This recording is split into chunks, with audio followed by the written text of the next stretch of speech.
Hi guys, welcome to the AA podcast. I'm here this week with fellow uni students. So we've got Ben, Quinton and Owen.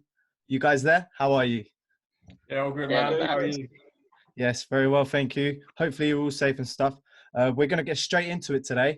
Today's podcast is based upon our all-time Premier League 11. Perfect. The first position we're going to go from, we're going to go sort of back to front. So we're going to go goalkeeper first. A lot to choose from, the likes of Petr Cech, Peter Schmeichel, current ones, David De Gea, Seaman, Ederson, Alisson. Who have you guys gone for at the back? We'll start with you, Ben. So for me, straight away, I went for Petr Cech, and I just think when he was, we go back to like Mourinho's kind of Chelsea side, and it was almost impenetrable, that kind of spine, and he was a big factor in that. Okay. You know, top player. That's who I went for. Owen, do you agree? Do you have anyone different? Yeah, so I went Cech as well.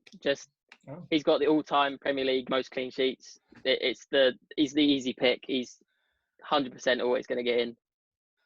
Okay, Quinton, have you got something different, or have you gone the same route?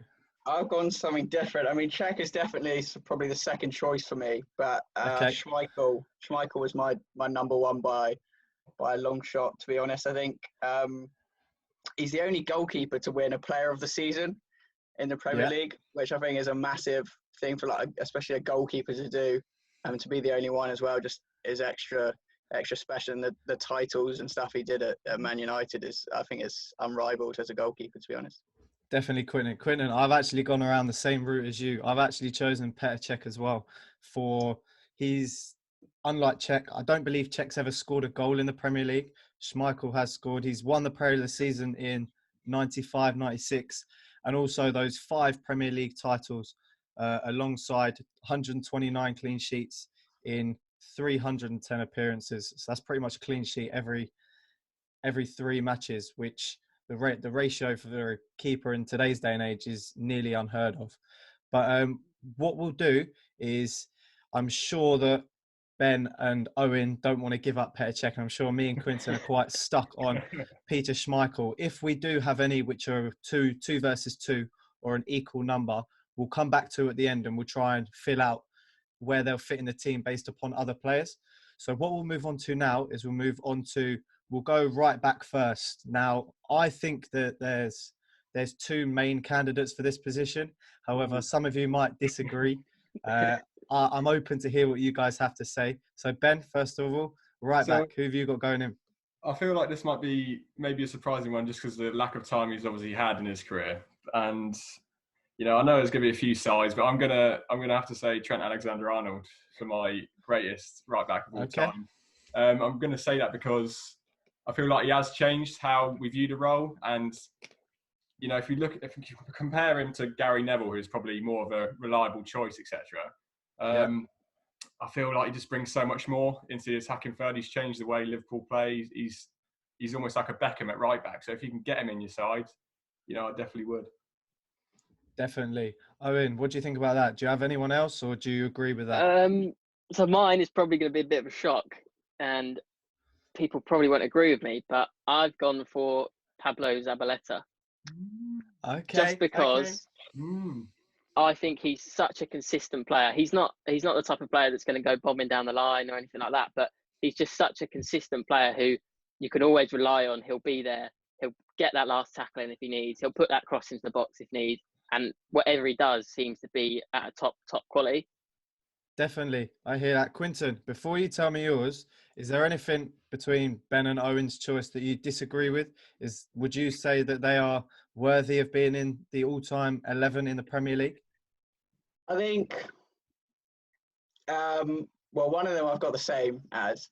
I think they're definitely both up there. When I was looking at right backs and sort of looking for, you know, a standout player, there wasn't really anyone that came straight out and was like, yeah, this is a true legend. You know, Neville was up there as well. It sort of seemed to be between Neville, Zabaleta. Okay. But for me... Just to confirm, you've gone with Zabaleta? No, I've gone with Trent, actually. Yeah. Okay. Oh. Okay. That's surprising, actually. Go on. you know, a lot of these players I've sort of gone with, you know, the experience. They've been in the Prem for a long time, and you know, Trent hasn't won it or anything yet. But I think to have, you know, the most assists that a defender has got, to break that record. He's won a Player of the Month as well, which defenders don't often do. Like people like John Terry, they've also only won one. So to Trent to have that at his age as well, I think is a massive impact in terms of watching football. And when you watch Liverpool play, like there's not many right backs that I look at and I think, wow, this guy's a real talent. But he is definitely one of them, and I think he's gonna be one of the greatest players to play in the Premier League, and definitely one of the best right backs we've seen so far, in my opinion. Definitely, that's a bold statement. So, just a question for all of you, really. I know that Owen chose differently, but I've had a look through the right backs as well. As you said, there's not really one that stands out to me as a world class player in their generation, or would be put up there with world class players. However, I looked at the likes of Ivanovic, one of the highest scoring defenders in league history. Also, Gary Neville and Lee Dixon at Arsenal, 14 years, a bit like Gary Neville, sort of that consistency and that defending first, what you're looking for in a right back. You've mentioned, obviously, two of you voted Trent. Trent's going to go in our sort of group 11. How do you think that he's changed the game? So what's different noticeably on the pitch when he's playing?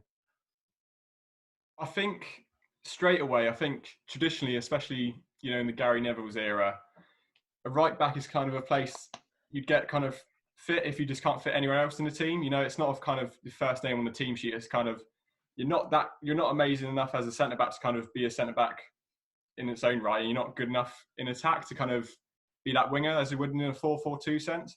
But Okay. Trent, he can definitely be the first name on any team sheet in the Prem, I believe, because of his natural ability going forward. And, you know, I feel like that's definitely a big change in terms of Premier League at the moment. Definitely. Quinton, do you agree? Do you agree that's where the Premier League's going? Because I know that Trent's grown up playing in a centre mid role, and some would argue that he's got the capability of actually playing in different positions for Liverpool in the future. Even some top Premier League legends like Carragher, Neville have said that this boy will play in central midfield in the Premier League. Do you think that that's the way it's going, that even right back, left back, those positions that sort of out the way that used to be discarded for top quality players, that they now have to be more of an all-rounded player? Yeah, definitely. I think that's where it's going, that sort of total football kind of ideology where the right back or the left back as well, they can play in those positions. And I think that's where, I mean, it's a dream for coaches really, like that Klopp and such have been able to then be able to play like sort of the inverted fullback, where the fullback starts to come inside and sort of occupy that midfield role. And I think just in the general sense of Trent, you know, he's going to overlap and get round. It's just opened up so many different attacking options where there wasn't really that much before in football. So I think definitely that's the way it's going, and the coach's dream to have that and be able to, that they can defend but also bomb on and play in those different roles. Definitely. We're going to move over to the left back now. Similarly to the right back, there was only one or two that sort of struck my eye when looking and sort of putting this together. I've got a definite that I definitely think's going to go in, and I'm sure you guys are agreeing. However, I'd like to hear your opinion on it. Owen, who's going in as your left back? Mine again might be a little bit out there, to be honest. Oh yeah. Oh God. Go on, we're listening. I've gone for Patrice Evra, just because he had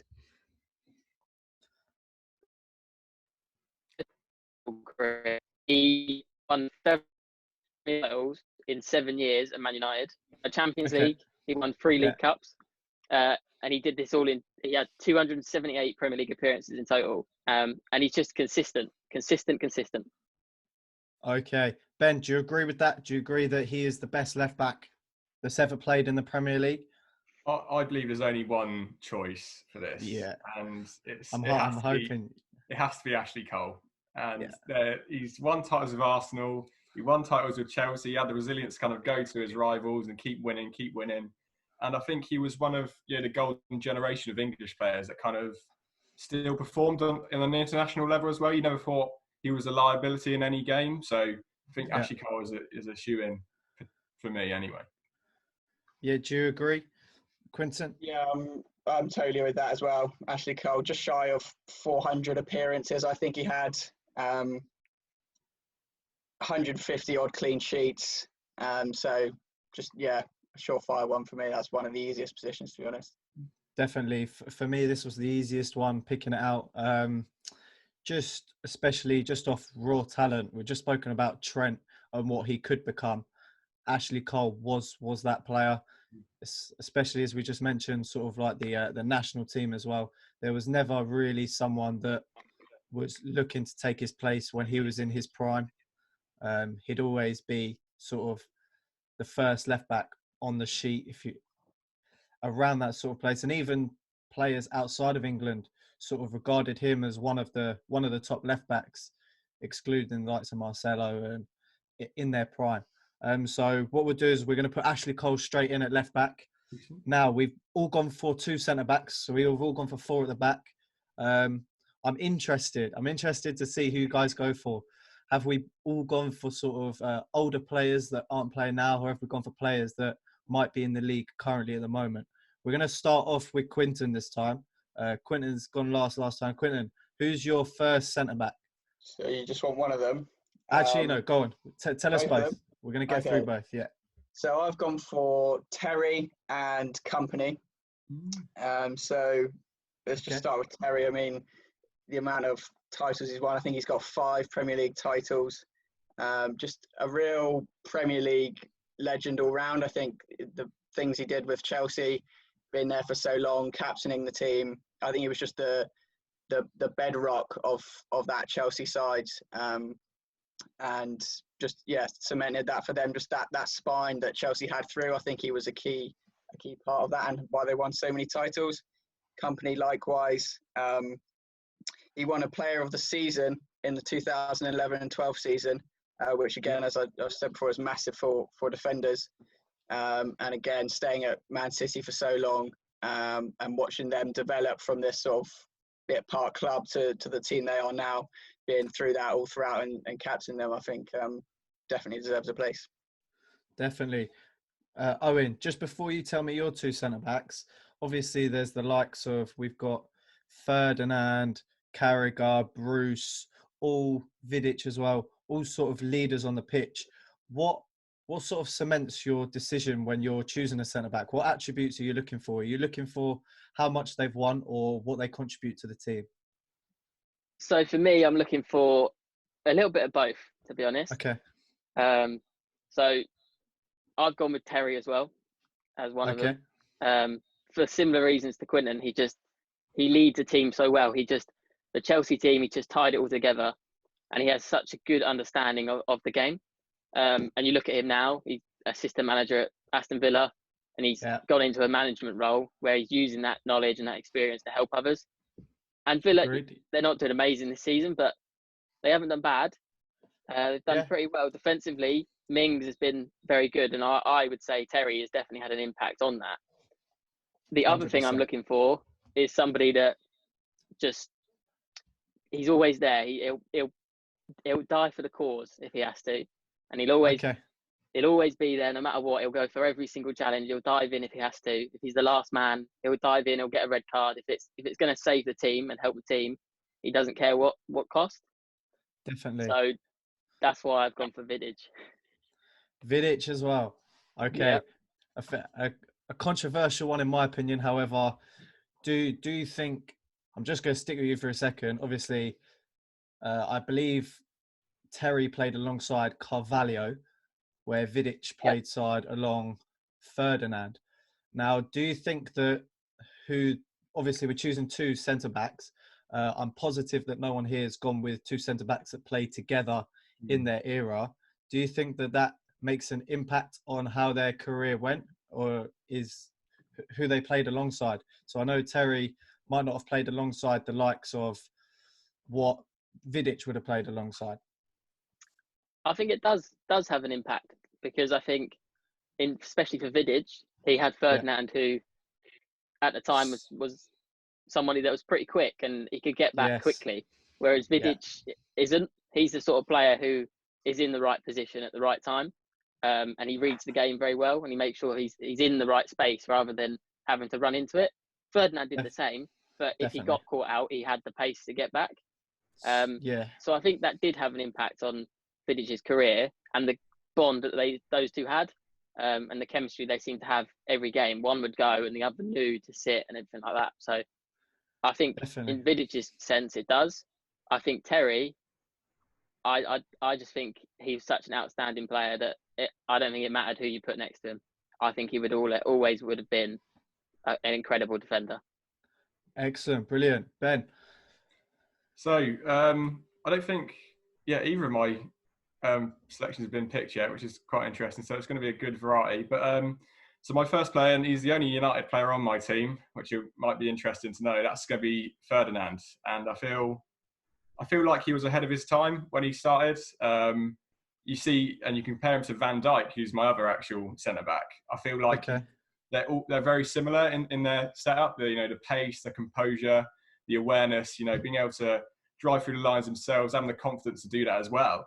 That's really important for me in terms of my coaching and philosophy. And even if they do get caught out, they've both got blistering pace as well, so they can recover like never seen before. So I feel like them two at the back would be impenetrable for me.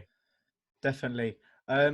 Before we sort of select as a group our Premier League centre backs for the all-time 11, I've actually gone with Vincent Kompany as my first centre half.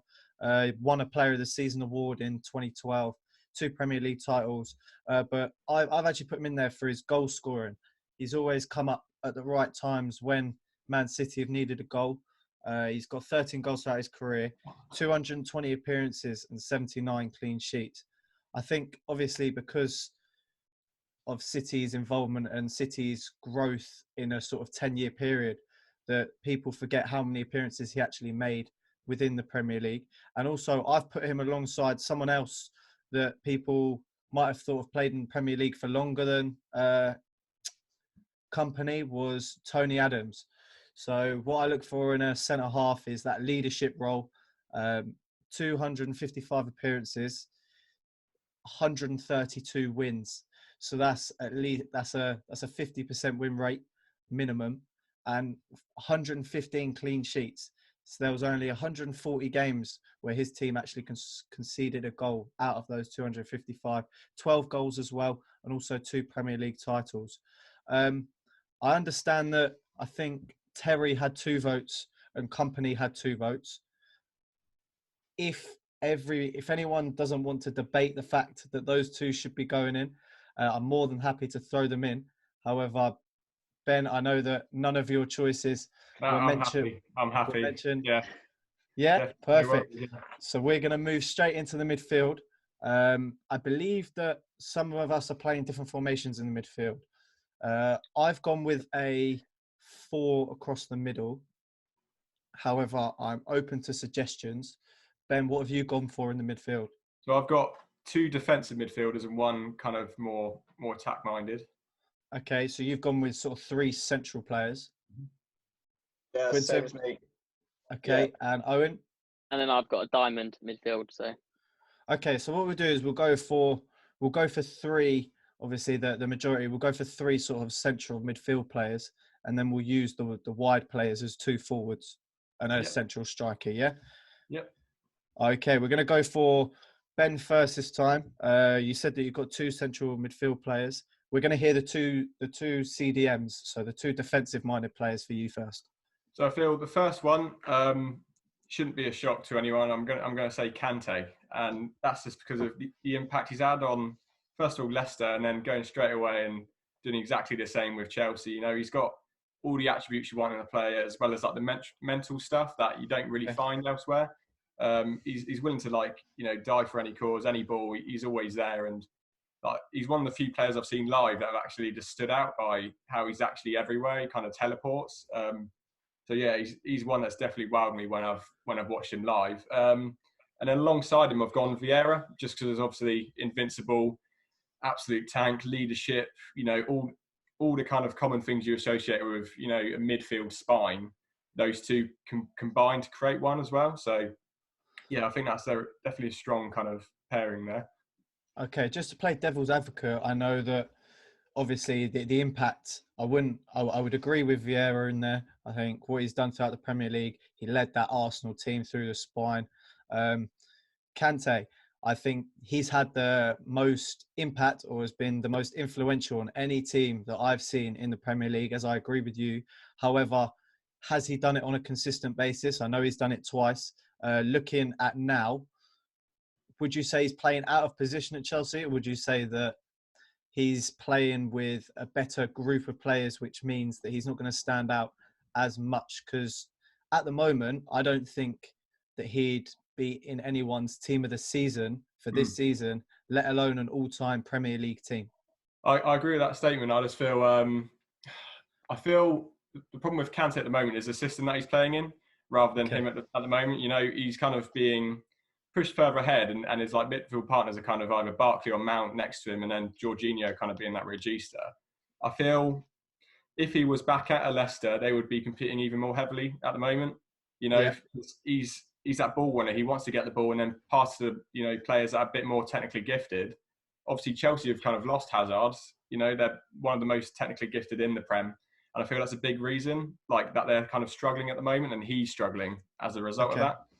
Just because you haven't had any transfers coming in that have kind of been able to kind of carry the ball like a Hazard or like a Mahrez, for example. So I feel it would be in. Are you saying he needs to play in a team that doesn't have the majority of possession? Like, he works better in a sort of a counter-attacking side rather than a...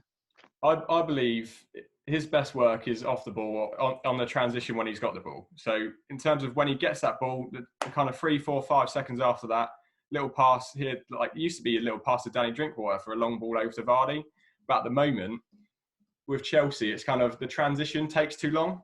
And it's, slowly to Barkley, who like slowly to kind of one of the wide players. It's not as quick fire, it's not as counter attack as, maybe he's suited to, in my opinion. Excellent.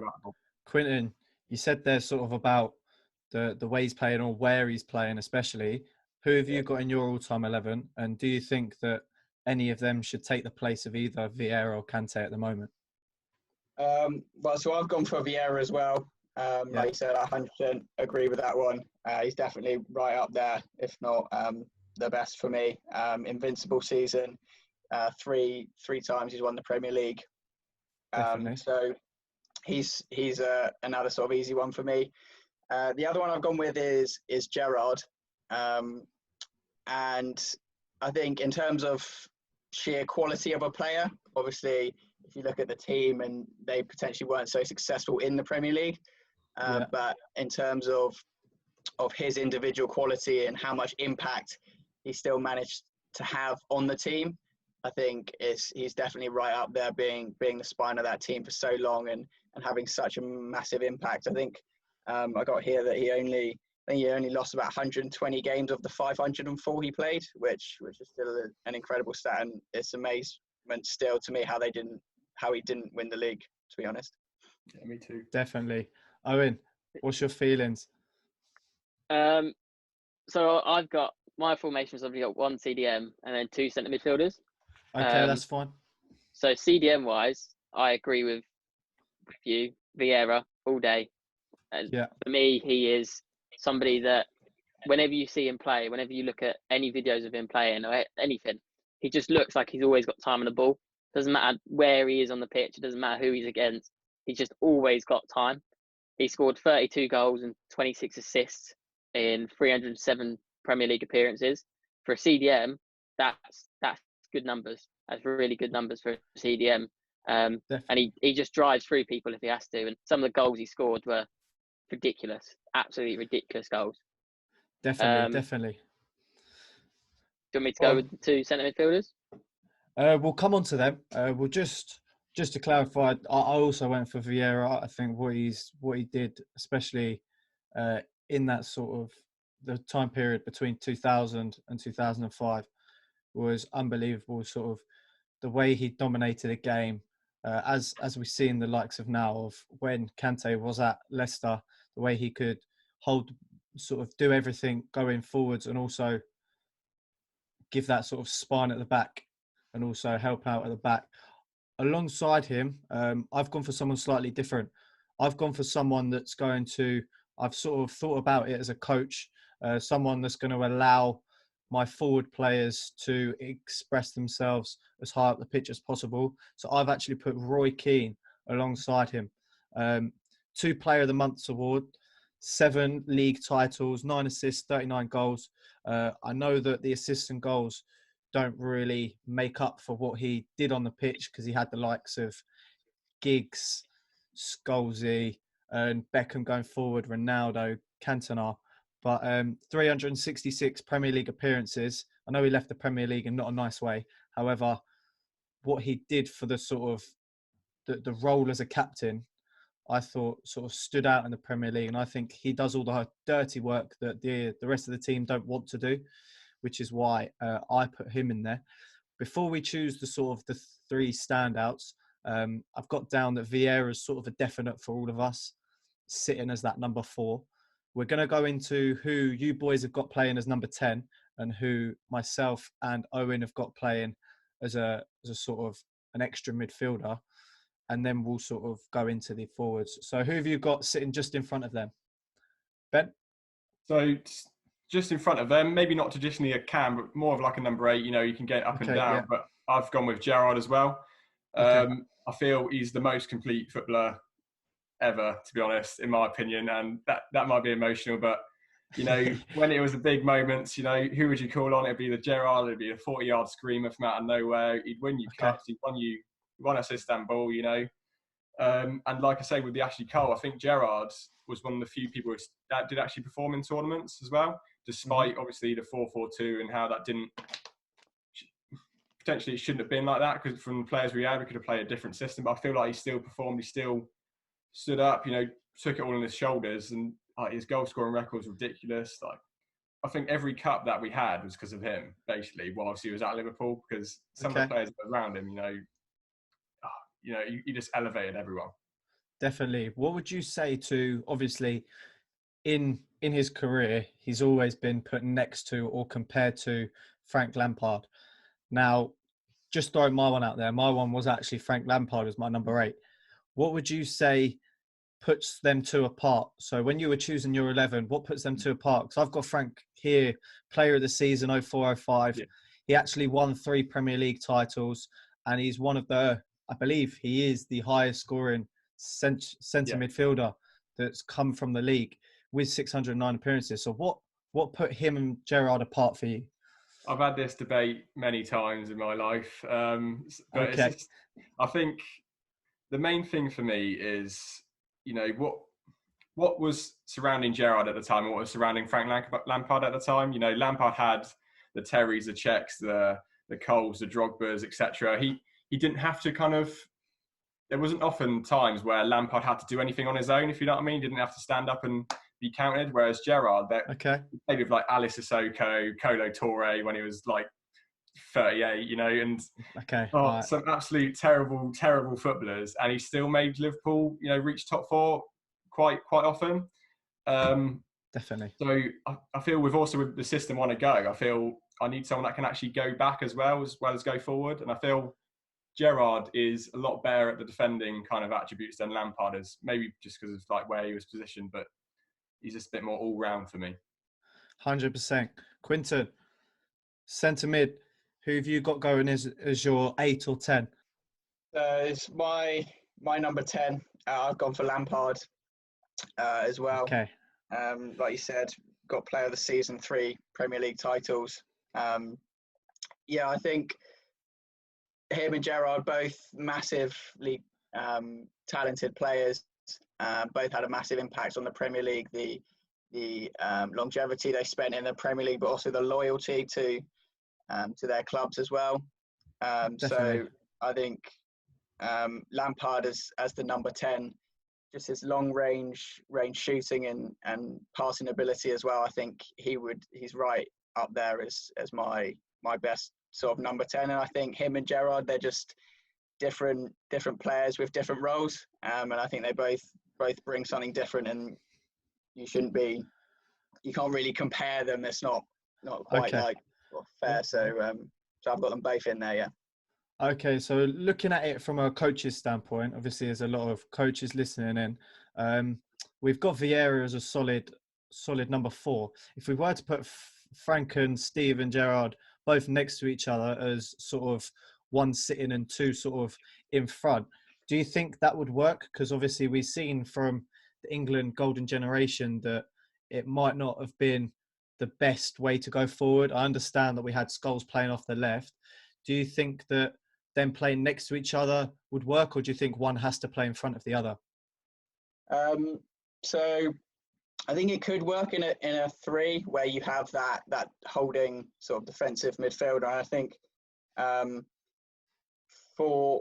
think Lampard would thrive off having a passer like Gerrard sort of roaming slightly behind him, not as deep as Vieira, but I think if Vieira can win the ball and then it gets it to Gerrard, and Gerrard's got that passing ability to be able to find Lampard in between the lines, and he can pick up spaces where he can be dangerous and find goals or passes to goal. So yeah, I think it could work if we adopted the 3 in midfield rather than having the flat 4.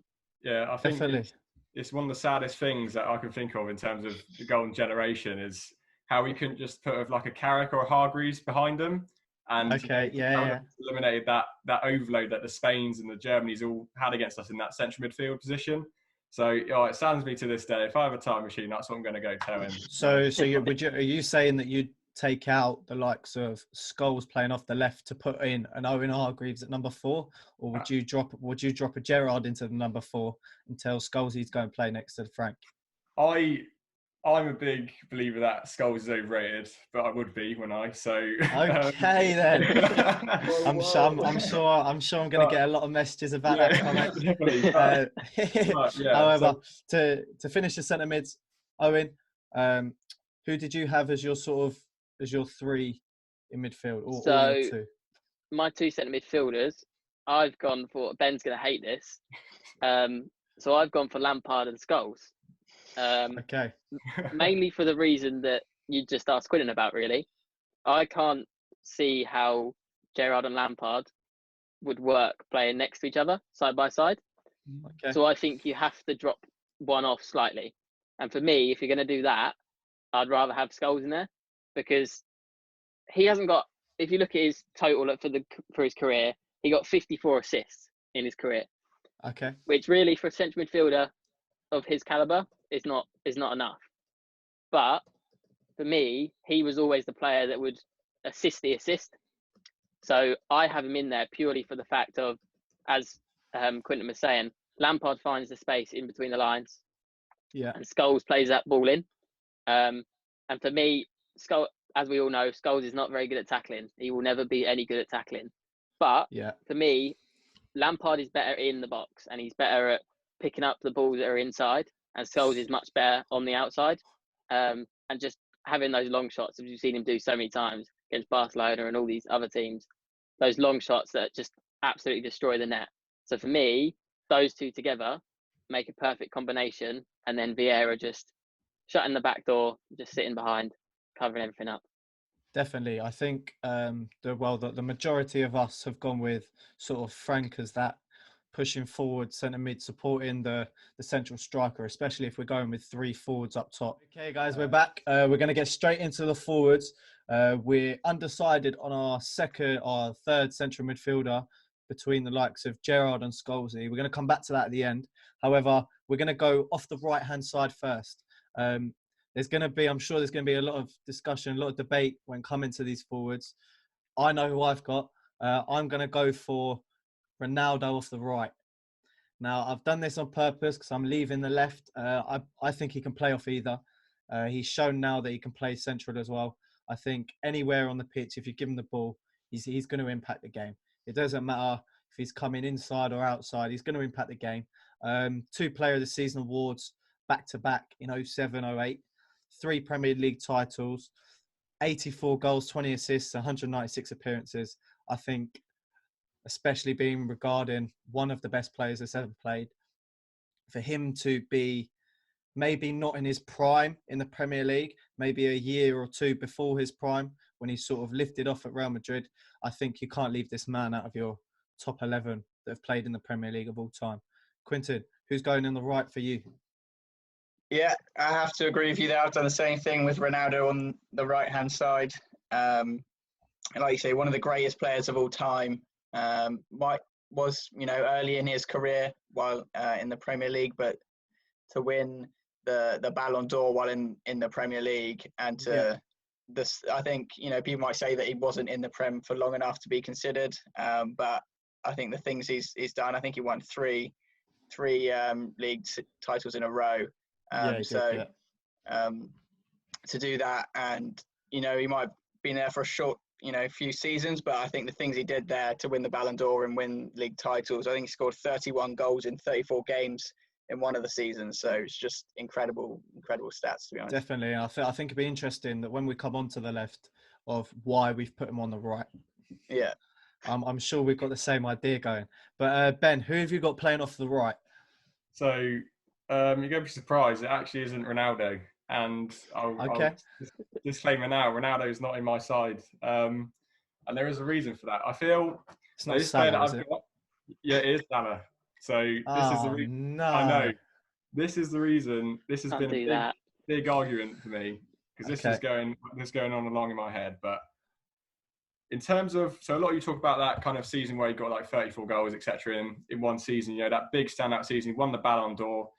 And I feel like that's where a lot of his time was kind of judged on, looking back. You can look back and he looks a lot better than he maybe was. You kind of forget all the kind of the bad stuff, all the dribbles that he failed, all the kind of kick-outs, etc.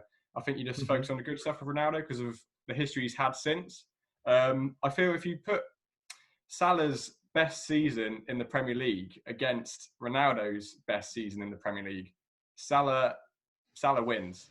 And they've had a similar kind of peak for both kind of like 3 or 4 years at the moment. It's kind of how Salah's doing. But I feel Salah is unstoppable. And even now when people are kind of leaving 2 or 3 men on him, he's still already at like 20 goals this season. So for me, it's a big debate because obviously no one can leave Ronaldo out because he's won the Ballon d'Or, best player of all time, maybe, him and Messi. But I feel in the Premier League, Salah has performed a little bit better. Question for you. Yeah. If you're that United manager looking to bring in a youngster, you've got 2 offers on the table, knowing what they did in their career. Are you bringing in Ronaldo or Salah?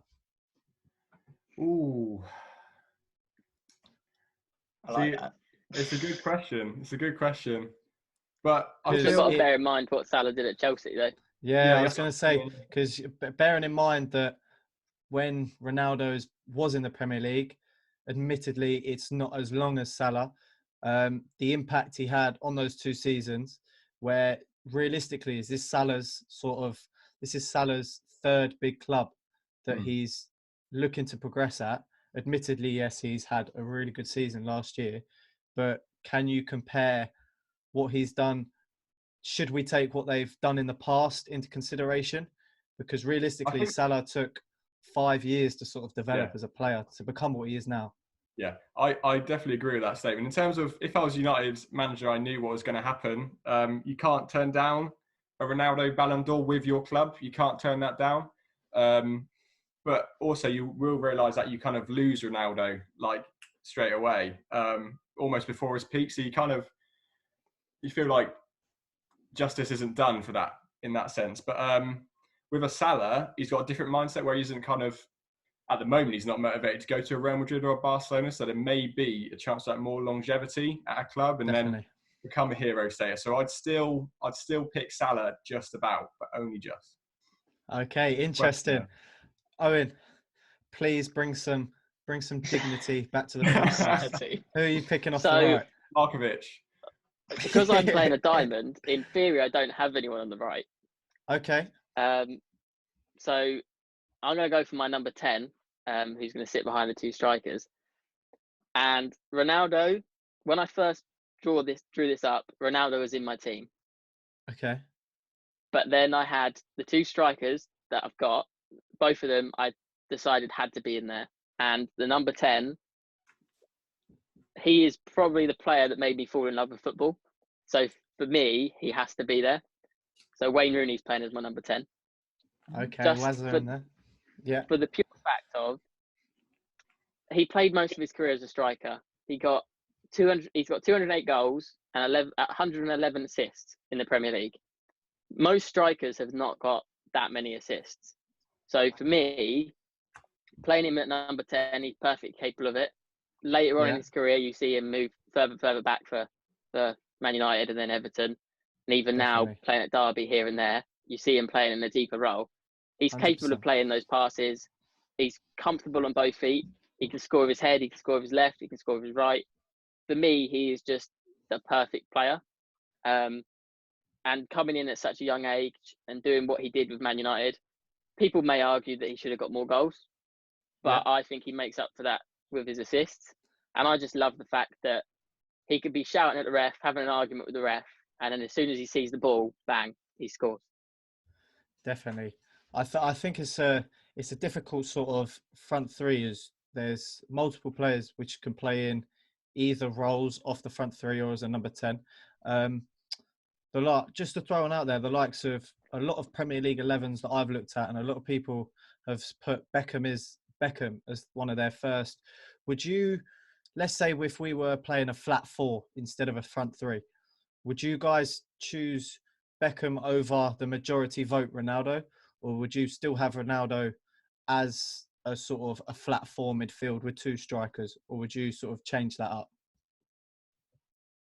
I'd definitely have Ronaldo, just because I feel like he offers you more. Beckham was kind of not almost one-trick pony. I'm not going to say that, but you knew what to expect. So, crosses in the box. Of course, his delivery was so good that sometimes you couldn't stop it. But with Ronaldo, there's a bit of unpredictability there. And I feel like he had that work rate, especially during his time at United, that he would get back for you, would kind of fight for the team as well. Whereas Beckham, kind of a bit of a spice boy, maybe not as much in terms of going back. So I feel Ronaldo would be a safer option in both attack and defence. Definitely. Do you two agree with that? Yeah, I'd have to agree. I'd always take Ronaldo over Beckham, especially if I'm looking at it as a manager or a coach. Just the versatility that Ronaldo gives you in different roles, whereas Beckham, is a bit sort of static, and it has to be in a set formation in that position kind of thing. It just seems a bit static to me. Definitely. Owen, would you change it up, or would you stick with Ronaldo out on that right hand side? I think it's a tough one, because in an ideal world, you take both of them, wouldn't you? You'd put Ronaldo out on the left, and you have Beckham on the right. In an ideal world, but I think same as the boys. I think as a manager, you want someone that can do everything, and Ronaldo is that man. So good. Yeah. Okay, off the majority, we're going to stick Ronaldo straight in there. Off the right hand side, we're going to go straight over to the left. This is where it gets a little bit difficult. I'm not sure who you boys have gone for.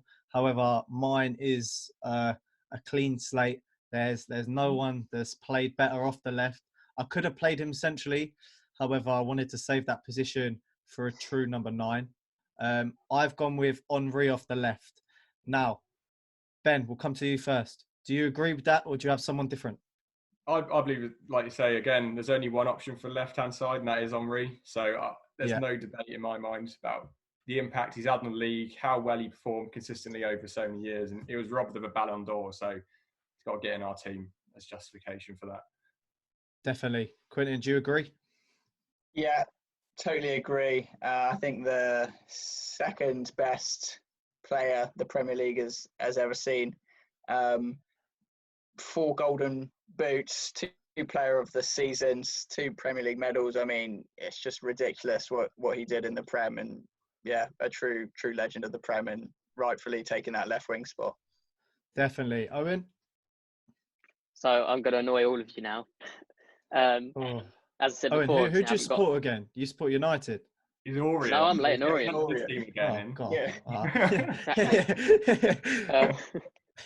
So obviously, I don't have a left winger as such. You have a left-sided midfielder. My other one of my strikers is going to be and people are probably going to argue with me here, but I'm going to go for Aguero because for me, Henry is again, Ronaldo and Henry were both in my team until I changed the formation. If I wasn't playing this formation, Henry would probably be in it. But because I'm playing the formation I am with 2 strikers, for me, Henry's not a striker. He's a winger who will cut inside and he'll score goals like that. But for me, Aguero, 180 goals and 53 assists in 261 appearances. Those numbers are unreal. And you've got to think about when Pep first came into the Prem, everyone sort of writ him off and said, no, Aguero's not going to be the right fit. Aguero's not good enough to play in Pep's team. And you look at him now, and when Aguero's fully fit, he's the first one on the team sheet all day. And he has adapted his game to fit how Pep needs him to play. And it shows. He's got 4 Premier League titles. He's got 5 League Cups. And as we all know, he does things when it's needed. Against QPR, he scores the goal to win him the league. He does the things that are needed at the right time. Definitely. I see your point. What were those stats again? The goals and assists? So 180 goals and 53 assists in 261 appearances. Okay, yeah. So realistically, obviously we got Aguero and Henry as the sort of 2 nominations, if you like. Henry had 175 goals, 57 assists in 258. So they're pretty much the same stat line. I think we're gonna stick Henry on the left for the majority decision. Looking just because I think Henry played more off the left as well. I know that the formation we've gone for doesn't quite help Owen out as much, but especially as a coach and a manager, I'd feel more comfortable playing Henry out on that left than Aguero. I'm sure. You'd all agree. 100%. We're going to go into the striker now. There's a few options we could have gone for, Aguero being one of them. Although I've got 2 in my mind. I haven't quite made up my mind yet, so I'm looking for you guys to sort of enlighten me and try and bring me on your side. So Owen, we're actually going to start with you this time. Who have you got as your other central striker? So for me, there's only one person. There's only one person it can ever be. Alan Shearer. The only person it could ever be for me.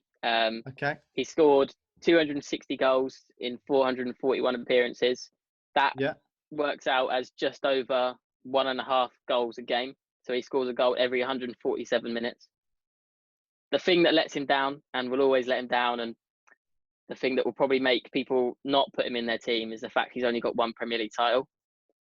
For me, the teams that he scored these goals in, and the teams he played in to get these goals, is just, he played in Newcastle for years and years, and they're not a team that were ever really going to push for a Premier League title, but he was still getting himself 30, 35 goals a season easily. His assists let him down slightly. He's only got 12 assists in his whole career. But he is, for me, a striker who, you give it to him on his left, he'll score. You give it to him on his right, he'll score. Put it on his head, he'll score.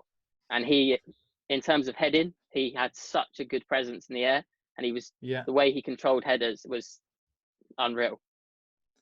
Excellent. Do you boys agree with that? Obviously, there was a lot of stats that came out there. We know that he's broken records. We know that Premier League title is only one of them. However, what he did for the game, especially at a club that wasn't seen or isn't seen nowadays as sort of one of the top clubs in England, might change next season though because of the new ownership.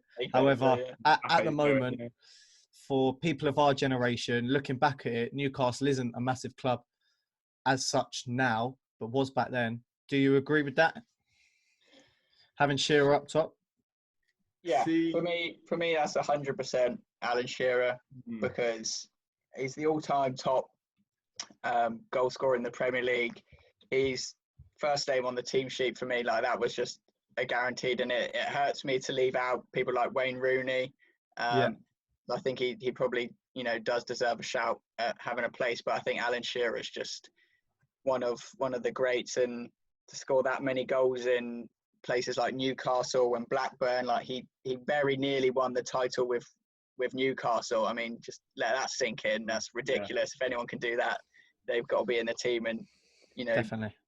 I think to then cap it all off with being the top goal scorer in the Premier League, he's just an out and out striker, and he's exactly what I'd want in my team as a coach. And I think he's 100% deserving of that place. 100%. Yeah, Ben, quickly, do you agree? I agree with the points, but the player I've chose someone else, and it's going to cause a stir because actually Shearer was probably my third or fourth choice, so he wasn't up there for me, even despite all of his goals. I completely respect. He's a top player back when he was there, like incredible goal scoring, poaching. He can score most type of goals, but I don't know if I should say this now, but so my pick is going to be Luis Suarez, and I'll tell you for why. Okay, so no, enlighten us, Ben. Enlighten us. Luis Suarez, right? And this was only just above Aguero, but Luis Suarez turned Ali Sissoko into Roberto Carlos for like a season. No one else could do that. Aguero turns De Bruyne into De Bruyne. He doesn't really improve a team as much as Suarez does. He can't carry a team. He can't.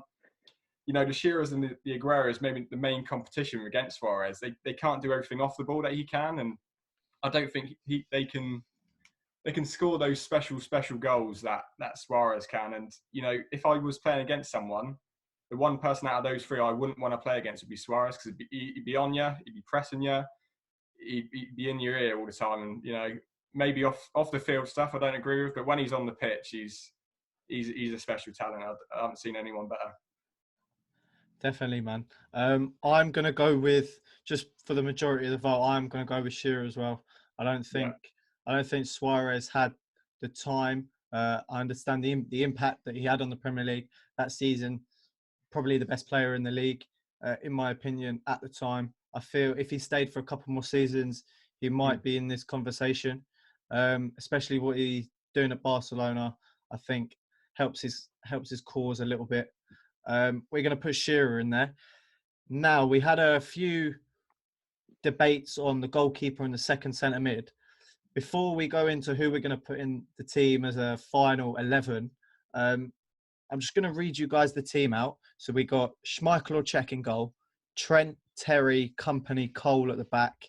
We got Vieira and Lampard with either Scholes or Gerrard in the midfield, and we got Ronaldo, Shearer and Henry up front. As a coach, I know a lot of coaches listening. As a coach, how are you telling them to play? What's your game strategy? You've got 4 minutes each to deliver a speech or a pre-match sort of motivation to that team. What are you telling them to do when they go out there? Owen? Okay. So for me, Terry's my captain. So Terry's going to be leading the line. I want to play nice and high, press high early. Ronaldo and Henry are going to come and play slightly inside, so they're not going to be quite out wide. I'm going to have Trent and Cole bombing forward and overlapping, so they'll be out right, really wide. Vieira is going to drop in to make almost a three at the back, and then Terry and Company will push either side to make the three at the back. If we've got Cech in goal, I want him coming out as a sweeper, sweeping everything up. We're going to try and look to put crosses in the box early at the first set. So if it's on, get it straight in, let Shearer try and header this in, because he's going to, if we put the ball in the box, 9 times out of 10, Shearer's going to win a header. He might not score, but Ronaldo and Henry might be able to get on the rebound. If that 100%. Can't happen, the second option is get it into Ronaldo or get it into Henry and let them drive. Let them drive and engage a player. Then Trent and Cole will bomb them forward and overlap and look to open out that space, whip a ball in the box, and then the other winger, so if Ronaldo's drived in and played to Trent, the other winger is going to come in to the back post and Shearer would go front post. And then Lampard just do his thing, really. Same as he always does. Get in the box when you can, pick up anything you can. And then for me, it's going to be Scholesy. So I'm asking him, don't go in the box. don't go in the box at all. At no point are you going to go in the box. Just be on the edge. If it comes to you, have a shot. If you can, get it out wide again, get another cross in the box.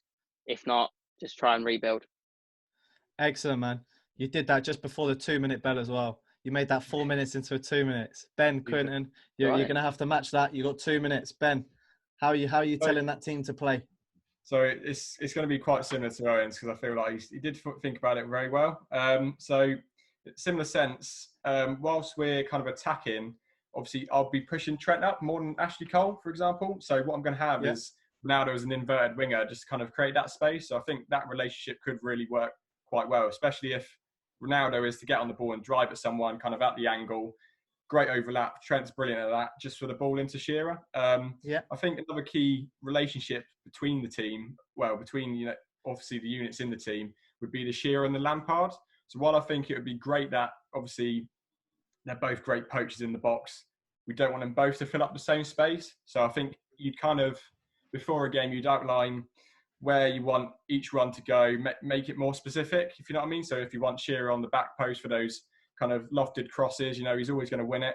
And then Lampard maybe on that, penalty spot area, kind of 6-yard area, front post, where you can just get those tap-ins where he's so brilliant at. And then Henry, I feel Henry is, the Premier League Henry compared to the Premier League Ronaldo. I feel like Premier League Henry was better at dribbling on his own and beating players man for man. And you've seen some incredible goals that he scored when he's just been gifted, like he's gone around 6 or 7 players, the one against Liverpool, I think the one against Spurs as well. Brilliant. So I think in terms of getting on the ball, just making sure you're making runs to kind of take others away so we can beat 1 or 2 or 3 men, be the main star of the team. If the main issue I've had with the team so far in terms of critiquing what we got is at the moment the way football's going. So Petr Cech, he wasn't really known for his, distribution, being calm on the ball, etc. And I feel like that may be a weakness of our side. So say if Cech has the ball in his feet, it'll be easy to kind of press him. If they do it well, it could lead to easy goals if he's just going to punt up the park like he would do. So maybe like rethink in terms of a more modern goalkeeper. But with him there, I feel like if he's got the ball, it's got to be a target man job for either Ronaldo or Shearer, because they can just beat anyone in the air. Definitely, man. But like I say, I think I agree with Owen's kind of philosophy in terms of maybe just pushing Vieira back, and then it allows Cole to go up as well. So it's like a kind of a back 3 block. But other than that, I feel like pretty good so far in terms of what Owen's been saying. Definitely. Quinton, we've got a couple minutes left. Do you have anything to add to that? If it was the same, then I'm sure we want to hear it. However, have you got any new ideas that you're bringing to the table with that 11? No, it's pretty much the same. I mean, like they're saying, like the fullbacks, you've got to bomb them on when you look at them and stuff. So I think just the main thing would be just get it to the wide players, Ronaldo or Henry, and don't really care much after that. They're going to be able to create something, and if it's about getting it to the byline, if Shearer's in the middle, then there's going to be a goal. So they get it to them and let them do their creativity. But other than that, mirroring what everyone else said, basically. Definitely, exactly. I completely agree with you guys. What we're going to do is when this podcast goes live, there's going to be a vote on the story at coach_Adam Alloway, and we're going to let the people, the kids that watch obviously from here and anyone from America. I have a lot of followers from America as well. What's your guys' view on the Premier League and who is the better player? So we got Petr Cech and Schmeichel, and we've also got Gerrard and Scholesy. Boys, I want to say thank you to you guys for coming on. Been a pleasure. Hopefully we'll get you guys back for some more stuff, for some more podcasts and coaching videos and stuff. These boys are top coaches as well. Okay, so for American kids as well, if they got coaching channels, if they ever have coaching channels or videos that they want you guys to watch, I'll put them on the stories and on my coaching channel as well. Boys, Ben especially, and Owen, you guys keep on doing what you're doing, especially get higher and higher in the coaching community. I know, Ben, you're doing well as well. So well done for that. Yeah, appreciate it, man. Thank you, Matt. That's all right, man. And thank you very much, guys. It's been an AA podcast. This is our Premier League Top 11. Hopefully you guys have enjoyed it. If you've got any disagreements or comments, please just leave them down below And thanks, guys.